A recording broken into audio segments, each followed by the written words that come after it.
during our Lenten series, we're talking about loving out loud, trying to do loving things in our community, with our neighbors, with strangers, with co-workers, so that love grows. Thinking that the more love we put in the world, the more love will grow and replicate. One of the things I've been doing at my house lately is sourdough. I got some starter from a friend, so that's about here in the starter. It's a 35-year-old set of sourdough. Now, how much of the actual sourdough is still 35 years old? I don't even really know, but parts per million, probably very little. But it comes from this 35-year-old starter batch. And so she gave me this bit in a jar, and the instructions are equal parts sourdough starter, purified water, and then flour.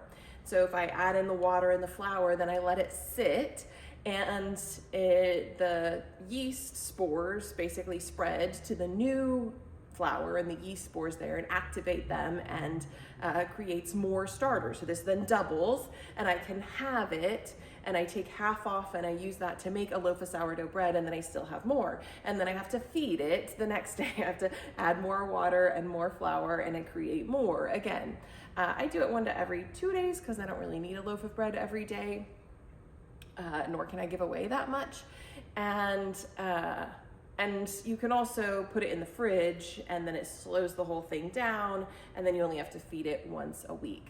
But I could also double this starter and then put it in a new container and add equal portions of water and flour, and then it would double again. And if I didn't have it, right, if I didn't use any to make bread or give away more starter, it would just continue to grow and grow and grow.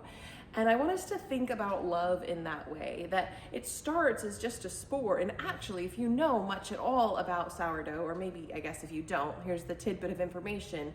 Flour has natural yeast in it. So to start making sourdough, you don't need to buy 35-year-old sourdough starter. You can take some flour, some purified water. The chlorine can kill the yeast otherwise, but some of us just use tap water and we don't tell anybody. And let it sit for 3 days on the counter, and the yeast will grow in the water and in that situation. And then you can start doubling it and feeding it and breaking it in and doing bread and bagels and all the things that you might do with sourdough. So you actually don't even need this to start it. And love is very similar. Sometimes you can take something that seems relatively benign, maybe even small or elementary, and when you put it into the world and you create a little bit of an environment for it, it grows and it becomes that other thing.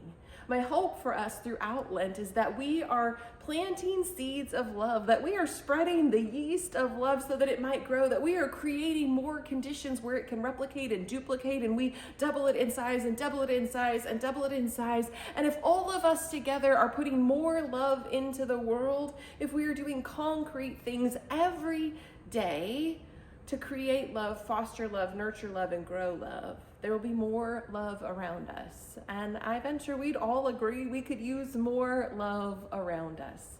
More compassion, more generosity, more thoughtfulness, and kindness. So friends, let's go be the sourdough starter in our community so that more love might grow. Take care.